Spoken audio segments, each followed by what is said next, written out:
over here because I'm. Good evening, good evening, good evening. Welcome to the Public Opinion Court in collaboration with Real Life Street Stars. And you already know why we're here. We're here for now day 18 of the Freaky Rico trial of the century. And y'all, today, baby, it did not disappoint. Monday came back like a wrecking ball. Diddy was staring Jane Doe down. Listen, I understand now why his daughters are not there, because when we get into it, y'all. Okay. Now with me, y'all know I often have special guests that come in that are lawyers that give their legal perspective. And I have a special person, the Plugs lawyer, all the way from the ATL.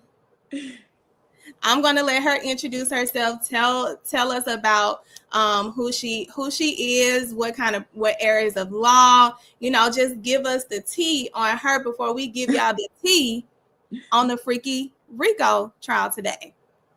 Right. Hello, everyone. Thank you for having me on the Public Opinion Court. Shouts out to my Real Life Street Stars fam. I have been on the platform before, so if you've seen me before, you see me again. I am Tiffany M. Simmons, the owner of Simmons Law. We are an Atlanta-based firm. However, we are involved in entertainment as well. We do personal injury. We do criminal defense. You may have seen me on other stations doing legal analyzing. And thank you so much. My good sis has me on. And we're going to talk about this Freaky Rico trial. Listen, sis, today we have busy days, and today was busy. And I'm like, okay, I'm trying to juggle to get the breakdown in the midst of handling business. Baby, I got stopped several times in my tracks with Jane. And when I tell you, I thought Jane had gave us everything she needed to give on Friday, because I'm like, she has 2 more days with the government. That's a lot of testimony. Like, for a witness to be up on the stand for more than 2 days, that's a lot of testimony. Yes. Usually, if they're not a major witness, you're right. They're probably there for a couple of hours, maybe an afternoon. But to see Jane Doe be a witness for, more than a couple of days, that says a lot about what the state is trying to use her for. Yeah. So I'm going to give y'all a little snippet. Y'all know throughout this whole trial, it's been day 18, and we done went through some decades with Diddy. We have not heard any witness, whether they were employed, law enforcement, anybody that has engaged with him has never told us he was crying. Today we learned Freaky Diddy had some tears to shed. But we're going to get into that when we talk about those tears and see if those tears was real, or those tears based on getting caught and not being able to get out of the mess that you put yourself in, and the walls in your life is, falling apart. So let's get on into this good old tea today. So, let me the take us on down a little bit. I wish that I could see it bigger, but I'm gonna read it off. So, okay, y'all, today y'all know how we do. We go through the testimony, we interject, and we have questions that we answer. Y'all have the ability to engage. If y'all like, nah, man, that ain't even cool, like, you got to run that back. Put it in the chat. Let's have a, real conversation. Y'all have the right to ask these questions because it's the public opinion court, and we are here to engage with you. So today, y'all, Jane started out. They said, Jane, they asked Jane a question, and she said she was furious. He was asking for a hotel night while with other women. So what she had testified to is she had seen him with somebody that we all know, somebody that, you know, he was putting out, you know, in the public, aka Carisha, aka, you know, allegedly. City girl. And she was like, how dare you contact me asking me for a hotel night and you with another woman? So this is the stage of Jane when Jane started having a voice, but she didn't have a voice to stop herself from letting her vagina be used. So she said, in that he tricked me into coming to New York saying we would have dinner and shopping.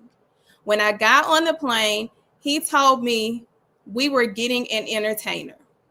Like he always do, Jane. Like he always do.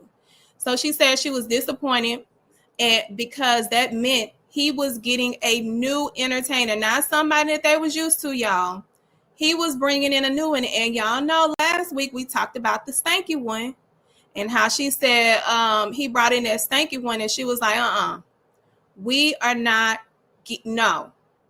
We're not doing this thinking when you got to find somebody else. So she hated that because she like, first of all, you bringing me to New York. You said that we were going out. You was with another chick. Now you want me to be your okay. So she said the night did not go as planned. Of course it didn't. So like the old times, because we talked about this, she felt like she was she had the obligation to make it up by calling one of their frequent entertainers. And one of the frequent entertainers was Paul. So the jury saw text messages of her saying that they were sort out the payment with him. So she had to fly the entertainer in for the sex. He was coming to hand off dick. He wasn't coming off to hand off a dance and a rub-a-dub-dub.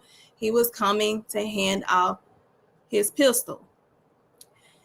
She told him in the text message, and the reason why they were reading this text message is to add to the sex trafficking and the transportation.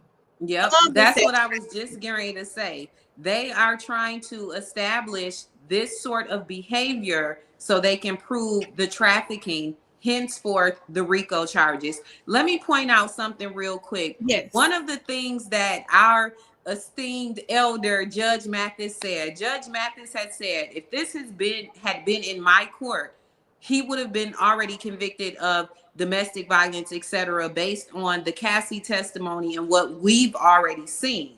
But the trafficking, it takes a little bit more to establish that. So I think, like we elaborated to earlier, having this particular witness on the stand for 2 to 3 days is because they're trying to use her testimony to establish this trafficking, henceforth the Rico charge. Okay, that is absolutely correct.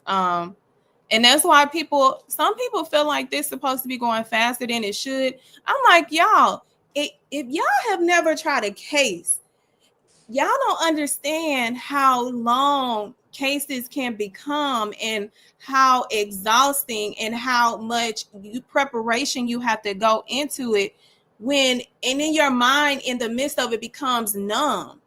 Like, and that's all your tunnel vision. That adrenaline, that court trial adrenaline is a different beast. Yes. Like, yes. And I know it you definitely can attest to that. My last Rico trial that I had, that lasted about almost 3.5 weeks. So we're looking at this Diddy trial with 18 days. That's not far-fetched for a trial of this magnitude to last that long. So see what happens next. It's crazy. It's crazy. So with that, she continued to go. on. She said, I told Diddy to intro. Oh, after this, Diddy went on and he was, dealing with somebody she ain't like. Not necessarily she ain't like. She was more so upset to see him with more women. So she texted him. She was like, you need to introduce her to Paul. And he like, oh, introduce her to Paul. She said, yeah, I'm not a porn star. They need to experience this as well. So in a sense, she's like, you got all these bitches, but you making me go out here and get rubby dub stuck all in every which way. Make them do something. Put them to work. Why are you putting this off on me? Jane started saying, oh, I see what's going on. But hey, that was after too many penises. Now check this out. Of course, me, the criminal defense attorney, I'm going to chime in, as probably Brian Steele is going to do as well, in the sense of her being complicit in these, her wanting to do this as well. Just as it was alluded to that Cassie wanted to do these freak offs. With this particular witness, I have concerns just more that when we hear about her getting paid, or her rent of $10,000 a month being paid every month, and it's still getting paid now. So we can throw out, if we do the devil's advocate, that she knew what she was getting into. She was a part of this freak off fun, and now she's just upset because it's another woman's turn to ride the rodeo. And that's what some people are saying. I think it's there. I know it's a level between consent and when your consent levels off based off of an individual's actions. I think where her situation falls into the criminal nature is the fact that he knew what the hell he was doing. He knew exactly how he was setting up his operation in order to get her to do these things that were illegal. So it'll be different if, let's say, for example, the Tiny and T.I. Now, I don't know if there was any kind of payments or anything, but that's not my business. They have spoken about bringing women into the bedroom with them. Cardi B has talked about bringing an extra partner into the bedroom. There are so many, and I think now we can see that those relationships are not working, because look at Cardi, look at Tiana Taylor. But those were, in a sense, the consensual, non-criminal engagements, where she gets into the line of the consent part is when she has to pay. She's transporting these drugs. She has to take drugs in order to be in a state of mind, which is not a mind that you can legally consent. Right. Because in the state of California alone, they said that in her state, in her condition, she couldn't legally consent. And they have the penal code that says anyone that is intoxicated off of either a controlled substance or or alcohol cannot legally consent. So that's where she gets saved. Well, I agree with you on that, but I also, me as a criminal defense attorney, if I were Diddy's counsel, I definitely would have it in for Jane Doe, because she was of adult age when she consented to these activities with Sean Combs. She is of adult age now. She's had a baby with him. Oh no, she didn't have a baby. I'm sorry. I keep confusing the other one. She doesn't have a baby with them, but she has a baby with someone else who has been in the spotlight. And seeing that she has a kid with another high profile person, I definitely would be the type of defense attorney to tell her, no, you knew the name of the game. You were a part of this. You were looking for your next big payout since your kid's father and you didn't work out. Yeah. And I think the defense, I don't think they need Steele to cross her. No, because he's very strong as a defense attorney. Shout out to Brian Steele. I think it would be more advantageous for the defense to use the female attorney to do this cross-examination. I agree with you on that. I honestly, because Westmoreland just came off of crossing BB, and she did a great job. And I said this last week. They should have utilized the strategy of Brian Steele and how they approached. Brian Steele has a pace that he goes on that will wear you out, because that's his goal. His goal is to wear you down, to where the jury is looking at you less credible by the time he gets off of crossing you. Yep. When I seen his strategy, because the first witness, he kind of, when he did Capricorn Clark, I was like, no, Steele, no, don't put, no, Steele, no. But I even seen with her cross-examination, I said, this is the strategy. Mark Agnifilio needs to be demoted, in my opinion. And that's the only way Diddy has any kind of leg to stand on, is Steele is the lead, providing the strategy to mitigate how these testimonies are being cross-examined. Because until Steele got up there and did his big one, I was like, y'all gonna fight back? Yes, you're gonna fight back. Do something. So now let me get back to her testimony. Okay. The jury then saw text messages. Hold on. Let's see.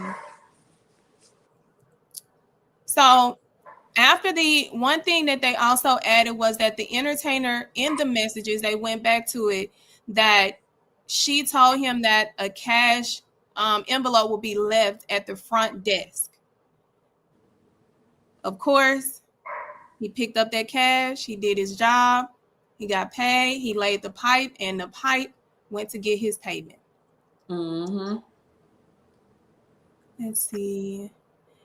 In 2023, they had a Miami trip. She planned a party, a sex party, a freak off. Okay.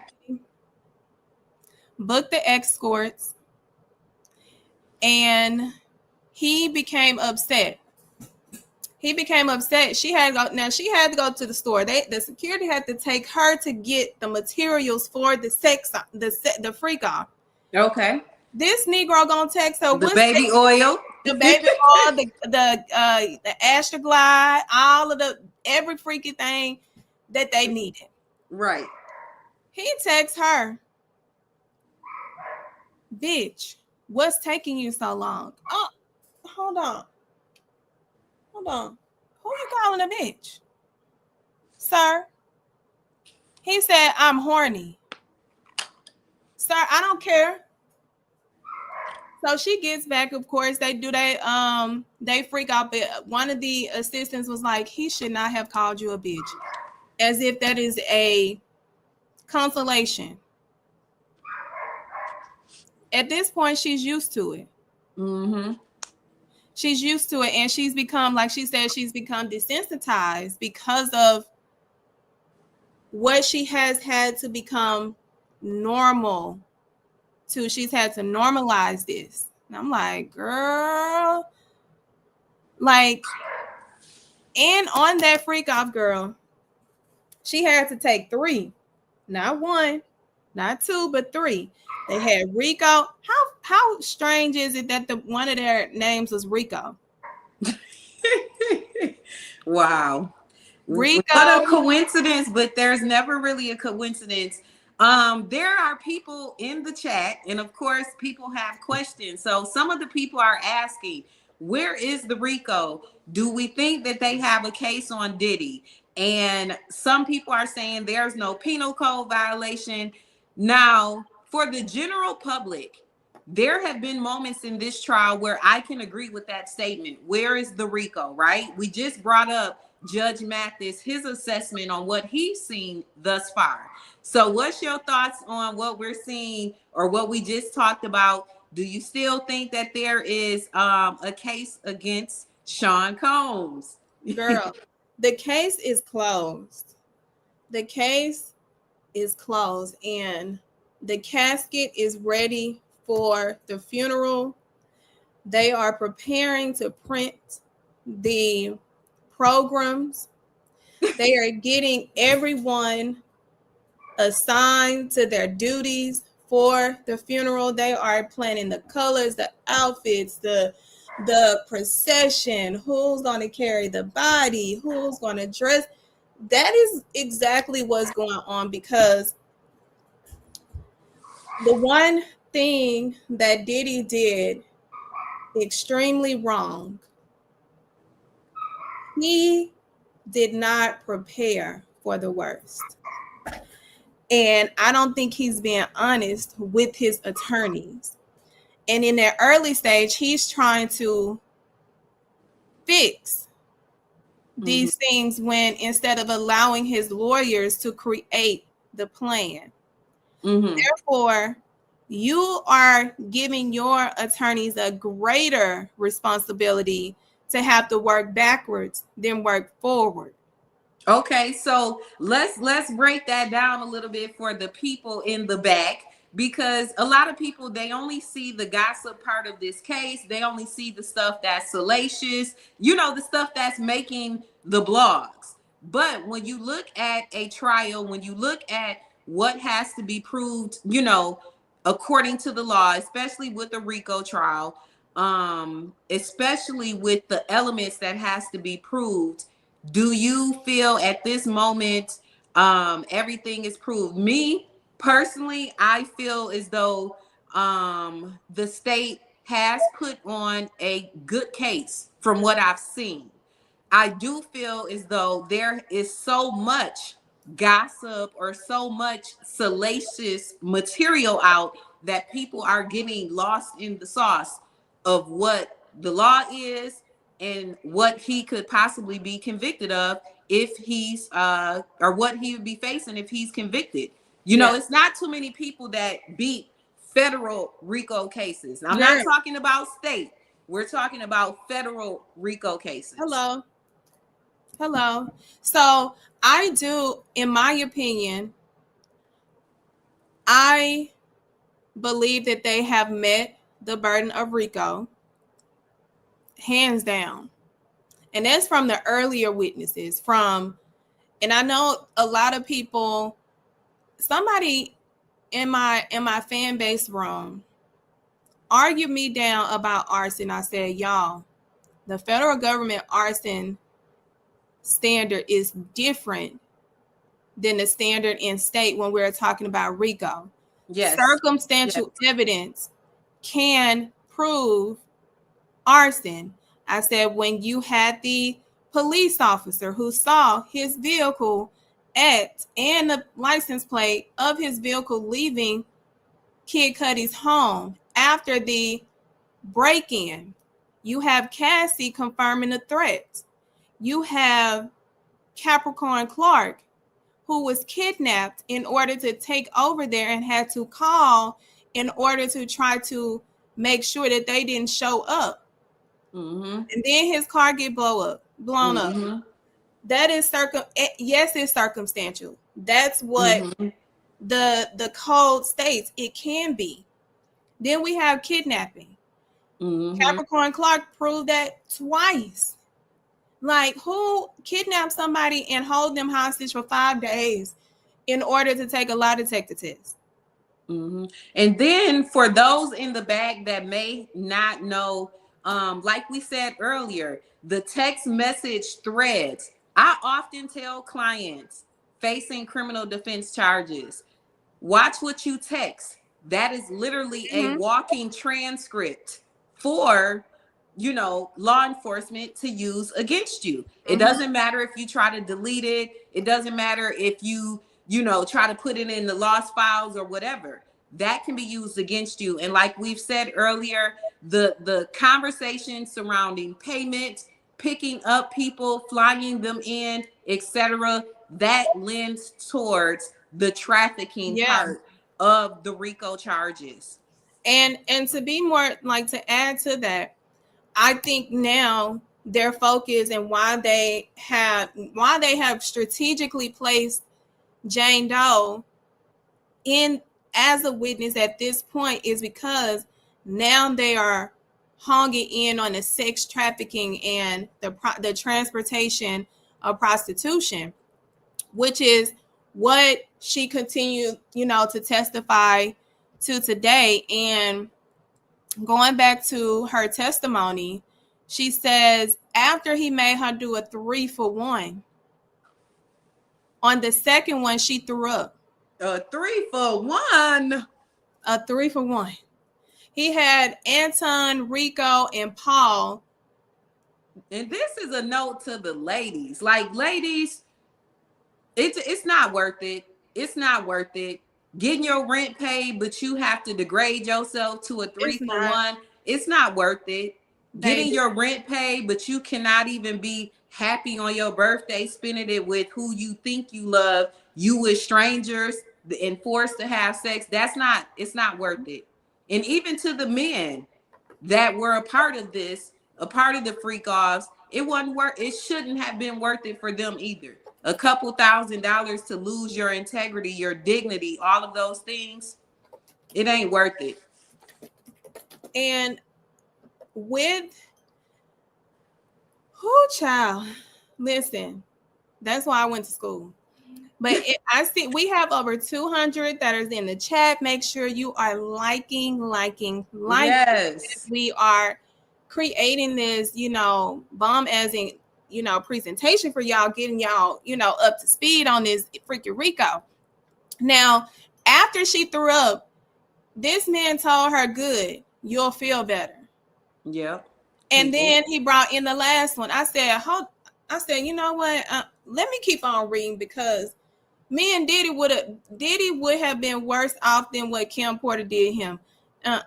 Kim set the standard, and they just did not hung in on it. So after that, she says he left.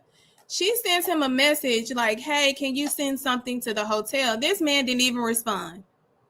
Oh, wow. Well, we definitely see that he didn't respect Jane Doe much at all. Someone asked about, well, where is the force? Now, anybody that was in the 2000s when Bad Boy was the best thing since sliced bread, you would have probably wanted to participate in this as well.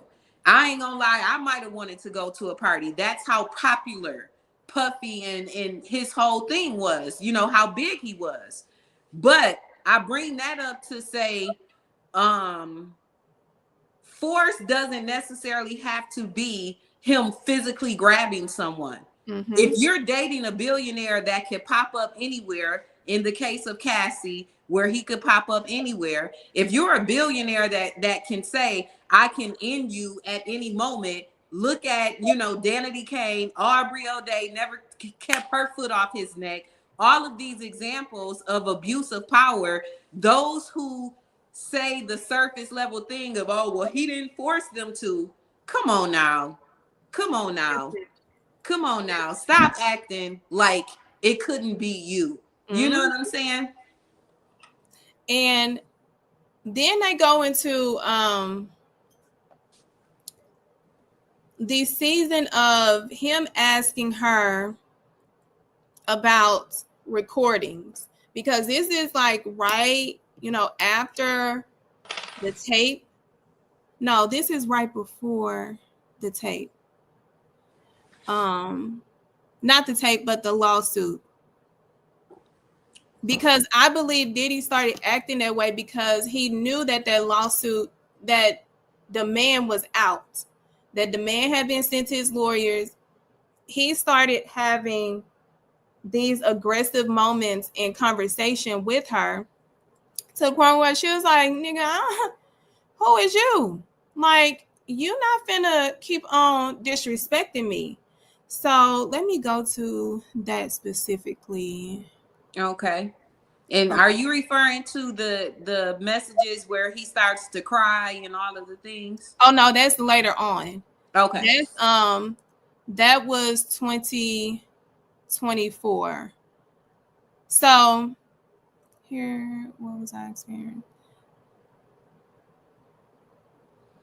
Oh, so at this moment, she told him, like, she had saw him out with somebody named Chelsea in DC. At that moment, she tells him, like, I know you are, I know where the fuck Chelsea is. No, she said, she asked him about the lady named Chelsea. He said, I don't know who the fuck Chelsea is. I'm single. Leave me alone. That is during the time where I knew that he had got that information, knowing that there was a case, the man from Cassie coming on, because he had started having these sporadic, like, text messages. Mm-hmm. So he then asked her, like, are you recording me? She was like, absolutely not. Boom, Cassie lawsuits come out. Because this was close in time to his birthday too. Cassie lawsuit drops. She says she reads the lawsuit and she faints because she said it is exactly what I have experienced with him. She's like, I was reading that like that was me. And she was like, at that moment, I finally woke up and realized this man has been extremely gaslighting me. And I'm thinking that he's only ever did this to me, and to know that he did that to that magnitude and then turned it to me, he actually amped it up with her. Yep. He amped it up with her. Let me say this. A predator or a person that is an abuser, whatever we want to call them, they will not stop until they're held accountable. So it's not only you. It wasn't he did you like this and then he grew a conscience and stopped. No, it will continue. So what she realized was that she wasn't as special as she thought. And I'm saying special loosely because we see he didn't treat her special at all. And it really got worse. It got worse with his behavior. So after the lawsuit came out, she said he started to plead. He was like pleading with her to support him. And it ended up being in a recorded call. Wow. She never recorded. However, KK, they got these audio recordings from KK. That's why I said KK trifling as has flipped on him, because what he did not realize is that this white woman is going carrying her way up out of this in order to get her deal. Now, preferably, she doesn't get off scot-free. I believe she still needs to do time. Okay. And why do you feel that way? Because she was assisting or assisting. She was complicit. She participated. She motivated. She withheld. She did not report. She made money. She had a benefit from the experience and pain of other people that was subjected to what he was doing. Yeah. She had the ability to not be involved. She chose to. So when she made that statement to Jane about transporting drugs, she's like, yeah, I do this all the time. Baby, you influenced her to commit a federal offense. A federal offense. So therefore, I feel like she should not get immunity. Now, should she get a deal on for a lesser? Absolutely, because that's what the federal government looks at. They want to see if you're going to make their job harder or easier so that they can give you points in order to have you come in on their side. Yeah. I I don't think definitely she feel did. like she should do some sort of time or get in trouble or, a deal, but not full immunity, Yeah, because people in these positions of power that abuse their power, they only are able to do this by the concerted effort of those around them. So if those around Diddy, Sean Combs, are not held liable just as he is, they may not learn their lesson and they may move on to the next billionaire and be complicit in illegal activity with that person. man.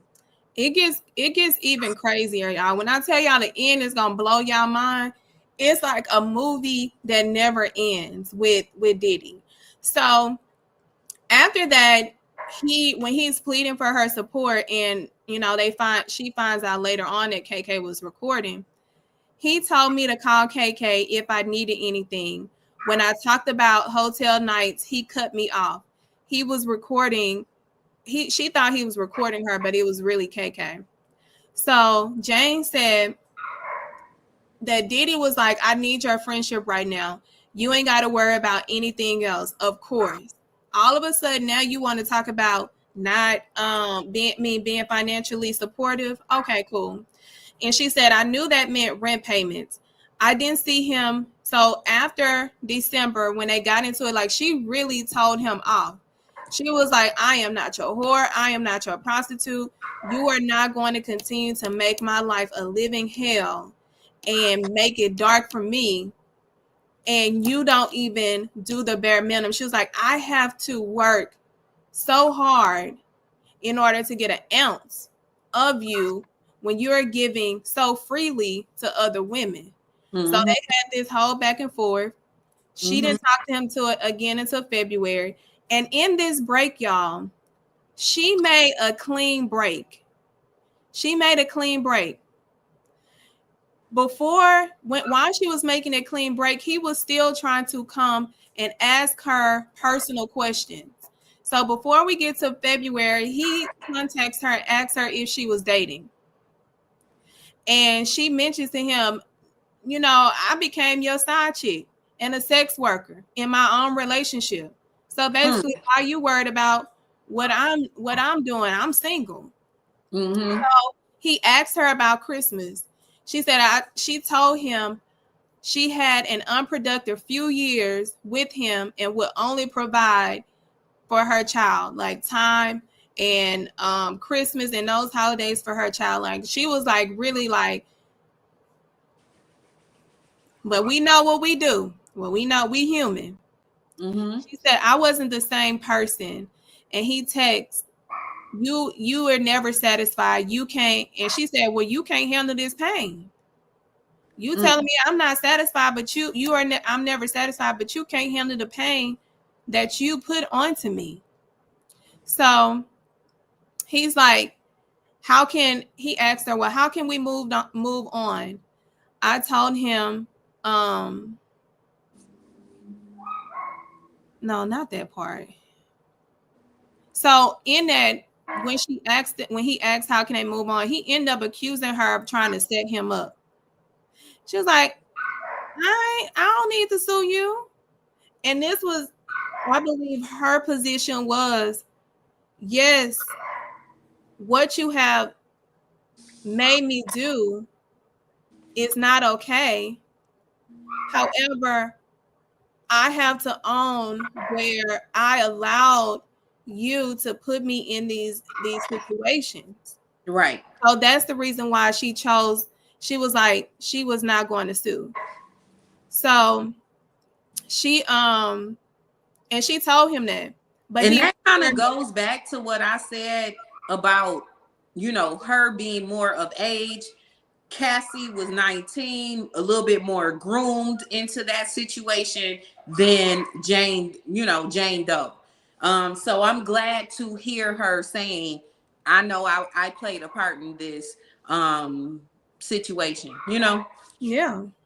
And so, and I think that's what makes her more credible also. Like, she not up here saying he did all of these things. She was like, I was literally trying to make my man happy. Like, I thought we were in a monogamous or, a semi-monogamous monogamous relationship.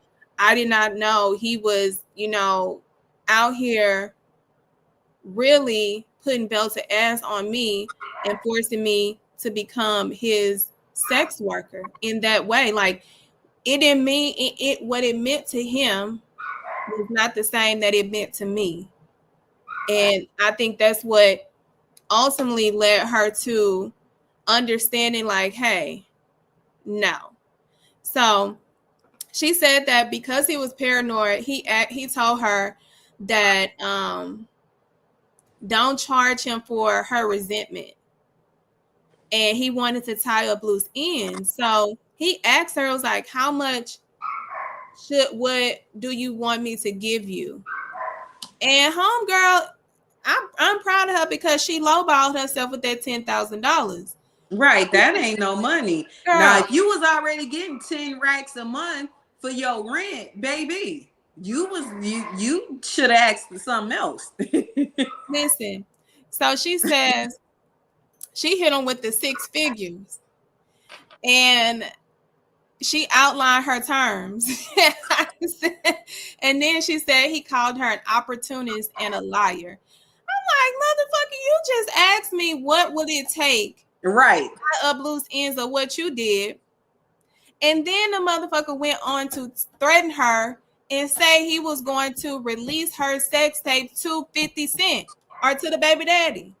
Now, that is revenge porn. For those in the back, there are statutes in different states pertaining to revenge porn. And what I mean by that is if a person does what Diddy, said he would do, release pictures or videos of a ex-lover as a, thing of revenge, they can get criminally charged for that. So just a little, free legal for those that may watch this later. Don't get mad at your ex and put out. And hey, that was actually one of an episode of my show Hood Court, where I had the defendant come in because she posted her man's private parts online because she was mad.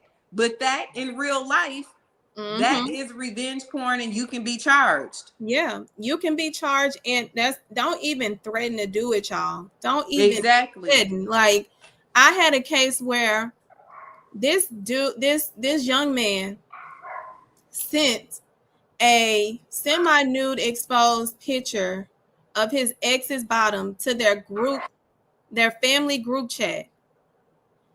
She was in their family group chat, and everybody like, why are you sending this? And he did not understand why the case was not being dismissed. Right. Because he sent it to a third party as revenge. So when he did that, I was like, sir, I don't think you want to do that. But that adds to the threat, force, fear, intimidation. Now you are threatening to release what you know is illegal. And it would be damaging to her. And not only would it be damaging to her kid's father, who is another public figure. Yeah. And I was like, sir, you about to lose your job. You about to lose your job. You about to lose your life over here doing this. So she says that's what caused her to take that break from him. And within the time that she had that break from December, like December 23rd up until he reels her back in February, she was like, I felt the freest. I felt like I was getting back to myself. I started making money. She created her OnlyFans. She started back doing promo. This one guy paid her $10,000 to promote his $9,000 to promote his business. I really feel like God was showing her that if you be obedient and you remove yourself from this wicked relationship, I can show you, even though you're doing only, I can show you a better way than what you're doing with him. That's not where you're supposed to be. So she's making money. She's doing, she's really getting away. He texted her on her for asking her what she was going to do for her birthday. Hi, Tamika. And hey, Tamika. I'm like, here he go again. Every birthday he has made her do a freak out, just like Cassie. Yep. So he what did he say? Hold on, let me go to this one.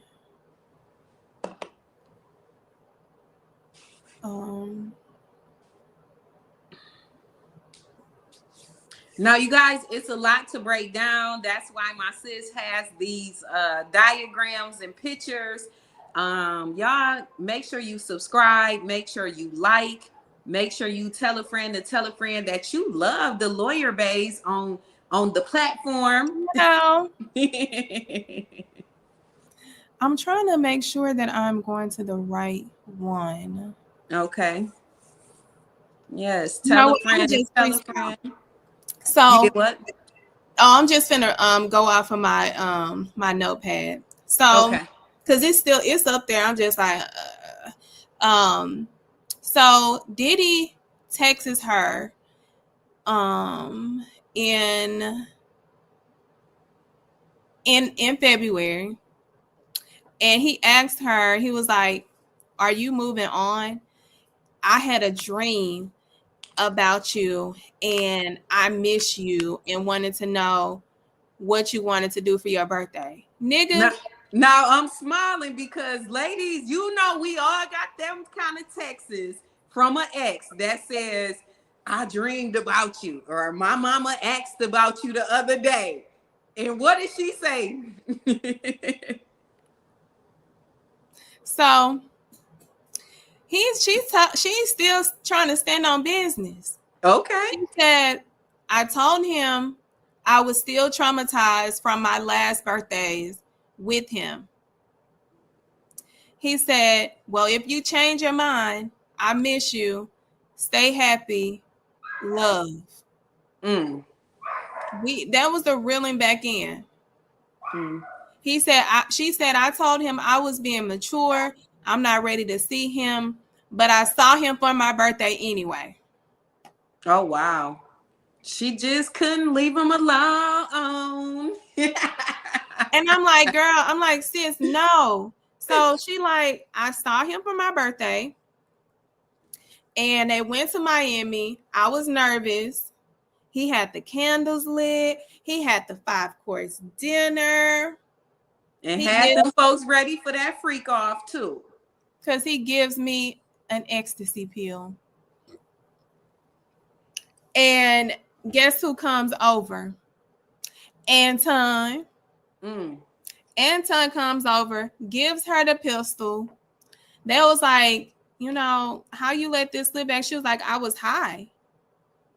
And then she said, I stayed for a couple of days.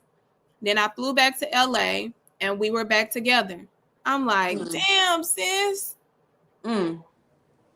Damn. So we have somebody that have a question that says, why did he not contact the Secretary of State to demand to handle the entire matter out of court? How? I saw that. Yeah, the Secretary of State doesn't have power in this situation. What's your name? QQCJE? Yes, baby. The Secretary of State can't help Diddy in this. Can't do nothing. You mean the Department of Justice?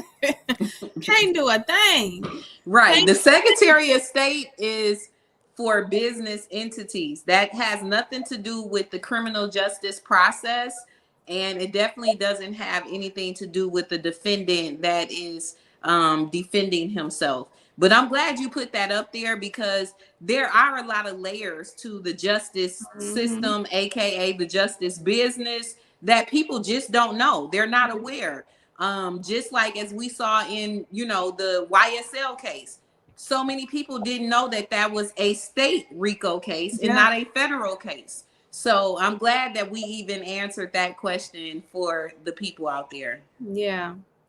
Let me tell y'all, y'all ready for it to turn up, because it's about to turn all the way up. Like, just when I thought it was done, y'all, just when I thought, we was just gonna get in with and just, smooth on into him getting, rated. No. So after that, they asked her how many more times did they see each other and have, these freak offs. She said they went to Miami in May, July, and August. This is even after the raid. And they did it at her home in LA a couple times. She said, we did not go out due to everything that was going on and everything that was going wrong in his life. She said she felt at peace when she didn't talk to him. That's what she said. She was like, I felt at peace when I didn't talk to him. And to take it back, because they took it back, and it was like during her time when she wasn't with him, she said she ended up flying to Vegas in January with one of her friends who was hanging out with a rapper. They partying in Vegas, get back to the hotel room. Why is Anton in there dicking down somebody's wife? Oh, wow. Anton get around. Anton gets around. I was like, this is some wild shit, but Hollywood is wild as fuck. LA, I would not live in LA. And I understand now why Khloe Kardashian do not go out. Now, mind you, she done had her time out in the streets. That girl would stay in her house. I get it. I get it now. LA is a wicked, wicked place. Yeah, definitely wild, considering, a couple of the witnesses have openly discussed that they have caught STIs, they have been sick, they have been, had to seek medical attention behind these freak offs that were supposed to be based in fun. I don't want to have fun where I gotta seek medical attention after every time. Something is wrong. I want to have fun with a dry cat. No, not that kind of fun. I'm good. So, listen, y'all. Diddy life is fucked up. So, he tried to comfort her. Was like, he ended up getting her phone on one occasion, and of course, Bear, who sent the $9,000 for the marketing, for the promo. He like, well, who is that? Nigga, somebody that sent a bag that you ain't sending for legitimate work and not the work of my So he want to try to make a hoo-ha and a issue out of that. And I'm just like, what? I think during those texts, Diddy may have realized that he has lost, his control or power over her at that moment. A lot of what I saw as well in those messages definitely. What's going on? Am I back? Yeah. Sorry.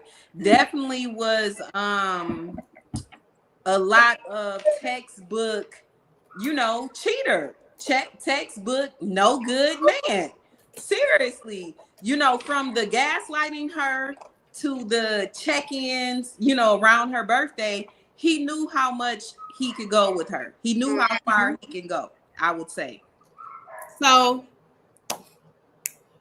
Diddy ended up asking her to sign. He wanted her to sign something for him for closure. She felt like he was trying to make her sign something because he didn't want her to be a threat with everything that was going on. They asked her flat out, I was like, did you ever send him a demand letter? She was like, no. And she said, Diddy, because she said, Diddy said I was making my own money. Because she showed him how lucrative her OnlyFans was becoming. So it was like, what are you doing in your OnlyFans? She was like, just lingerie, swimsuits, semi-nudity, which are holding your hand up, you know, covering those areas. So I'm like, what does that got to do with Young Miami was making her own money, but you out here doing a whole 6-figure shopping spree? Right. So he kept paying. He was like, oh, she said she was also working on clearing out her debt, and it was like, girl, how you in debt with a billionaire? That is because Diddy wanted to control everything, and he did a little to not do a lot. Yeah. And rewired, like he be rewiring these women's mind, and I'm just like, well, he's done it to men as well, and I'm not even speaking on the sexual end of it. If you're a person that's a person of power, resources, you know, let alone the charisma that he had at one point to draw people in, it's not far-fetched and it's not hard for even men to be entangled in this. Yeah. You know, a lot of people like the illusion of power. A lot of people like being in proximity to what's hot or what's powerful until it touches them. Diddy he like men. So after her place got raided, his place got raided, HSIC came and raided her place in LA and asked her questions. Baby, at that moment, I'm cutting him off. Yeah, I think that's probably the time that she decided, hey, I have to look out for myself, you know. Oh, baby, because that's when he hired that lawyer for her. So he hired a lawyer, and he's still paying for the lawyer now because they asked. I said, revenge is so sweet for her, you know, in the end. But she gets this phone call from Sly, one of the original, that was the very first sex worker that she reached out to on IG. Okay. Sly Williams, Sly the Chef, his name is everywhere. His pictures is everywhere too, because she mentioned his last name. Oh, wow. And I think they did that because he's testifying, because he has to at this point with what he did. So she gets a call and he said, hey, I have this tape of us, and I intend on releasing it on the dark web. And she was like,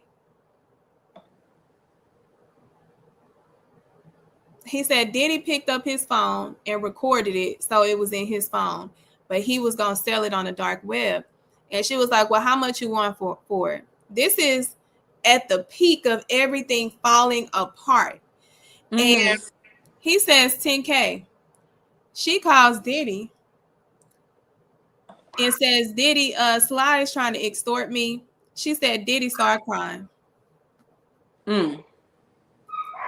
Diddy started crying. Diddy, what you crying about now? What you crying for now? Make sure you all are liking, subscribing, subscribe, share, engagement up, baby, because we've given y'all the teeth, the breakdown, and we about to break down the legal significance soon as we get rid of this tea. So he tells her, he started crying. So at this point, she like, shit, he crying.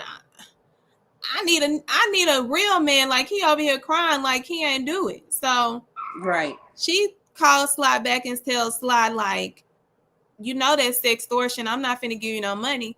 Sly sells it to a media company. Media company calls her and says, hey, we got this tape of you. What you gonna do? Mm-hmm. I'm like, are you freaking kidding me? Are you kidding me? It looks like towards the end when things are Yes, this falling is like apart, everyone this was is trying to get a payday at that point. so and this was after the video had been released that this happened. So he what is that? What they say? She said at that moment, no, this was right before Cassie's video dropped. Then Cassie's video dropped. She's in Miami at the home with him. He gets huddled up with his family and workers. His sons are there.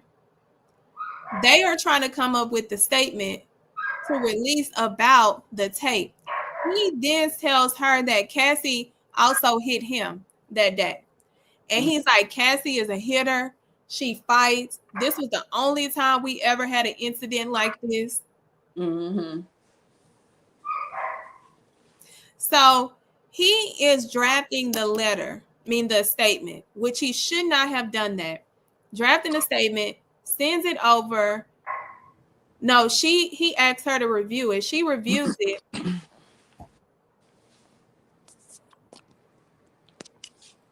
She said he released a statement and she ain't even she said that statement was not what they talked about. Mm-hmm. Was not what they talked about. She said she was so disappointed because it was not genuine, it was not authentic, and it lacked compassion. I said, it can't get no worse. Somebody said, I imagine, I imagine that crazy demon man crying like a baby missing mama's tits. No, he definitely was over there crying. Like, it was over. Like, I can't tell y'all enough. And this is just the peak of it. They ended with her now talking about, because we've been on her since Thursday.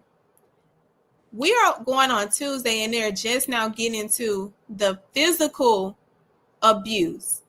Mm-hmm. The physical. I didn't even think there was any physical.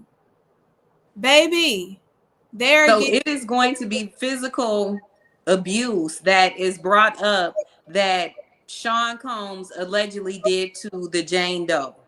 Yes. Yes.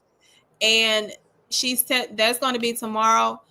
I anticipate that the defense may start their cross-examination late in the afternoon, but I got to see, because she is at the end of her testimony. The only thing that I can assume that they're going to go into after this is any kind of conversation he was having while he was inside, or trying to still control or influence or get her to do certain things. I can only imagine if that is how they're going to close, because they're at the end of her testimony. Like, she didn't went up, like she didn't went from the beginning, middle. She's on the edge, ready for the end. Now, you know what I think is interesting, and I wonder if it will be used against this particular person. On my Instagram, I always say, don't be prosecuted for what you post. Be careful for what you post. Mm-hmm. Remember the time that Carisha City Girl and Daphne were going back and forth. No, that's Gina. Oh, well, see, I keep getting them mixed up. But let me just say my point. What did City Girl say to her? She said, shut up before I make Diddy make you an eater. Mm-hmm. That comment, what's your thoughts on that coming back? That's not good. Anybody? That's not good, because Diddy was making them eaters. Yep. He was making them give these people oral. It was like he was fixated on seeing a penis in their mouth. Maybe he was in his mouth.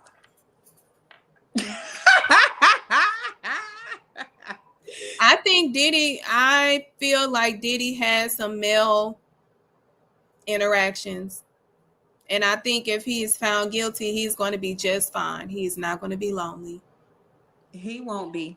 He's going to be lonely. Take that. Take that. Yeah, someone mentioned underage. Yeah, she did.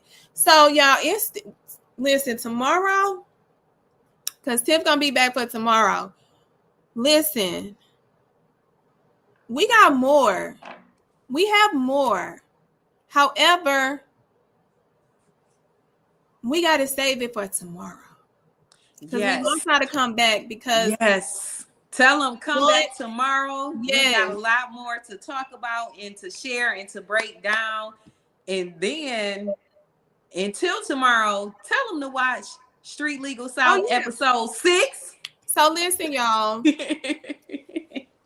Tiffany, hold on, let me remove this. Because baby, our character has done a whole lot. And our character was probably a little bit worse than Diddy.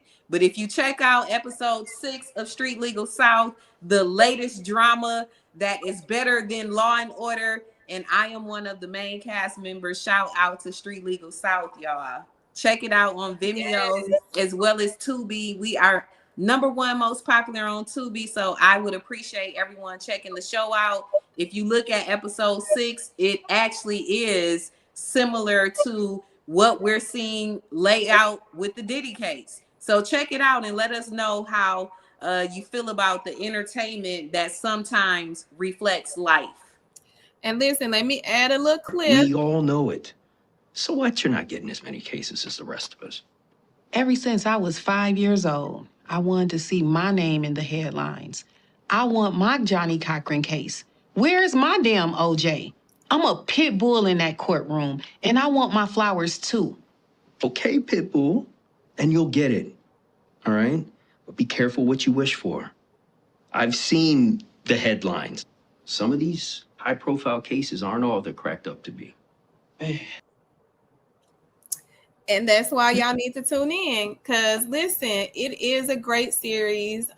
Very entertaining, very engaging, very, it changes and it keeps you on your toes and it keeps you, wanting to see the next episode. So make sure y'all do tune in to Street Legal. I know I watched it from Tubi because I can get to Tubi with no problem. And it's just, so convenient over here. But well, wherever way you watch it, we appreciate everyone watching Street Legal South. I play a character named Nicole Perry. So this is not me playing myself, but I'm just thankful and grateful to bring the law to the big screen through entertainment, also inspiring the next generation of legal. Absolutely. And listen, y'all, you already know where you can follow me on my personal Instagram at Lawyer Bay ESQ, my podcast, YouTube channel, The Public Opinion Court, or TikTok, The Public Opinion Court as well. You also know that I have written a book, Shut Up and Prosecute. So if you're new here, make sure you go and grab a copy of Shut Up and Prosecute because listen, we are very passionate about criminal justice reform. We are very passionate about calling out the bad actors and putting names to faces who are out here playing in these justice streets. So you can get a copy on Amazon as well. And you might as well do a 2-for-1. Get my girl's book, Shut Up and Prosecute, and then you can grab my fiction book, The Plug's Lawyer, or you can grab my poetry book. So you might as well support us beautiful law bays. Get a 2-for-1, get your education, and get some entertainment through some books. Absolutely. Now listen, y'all, she's going to be back tomorrow. But until then, make sure before you leave, get ready for tomorrow, 7 o'clock Central Standard Time, as we break down the final day of direct testimony. And we're going to see what kind of sharks they're going to bring for cross-examination and get y'all, active for what to expect and how to break down the cross-examinations. The defense's approach on her tomorrow. So until then, Tiffany, thank you for joining me. And Thank you for having me. absolutely Virgo gang strong. Virgo, Black Girl Magic. Yes, all And of the things. Lawyer base. Thank you, everybody. I'll see y'all next time. yes, y'all have a good evening. And remember, at the Public Opinion Court, the truth is not the reality, but y'all know y'all opinions try to be. Y'all have a good night.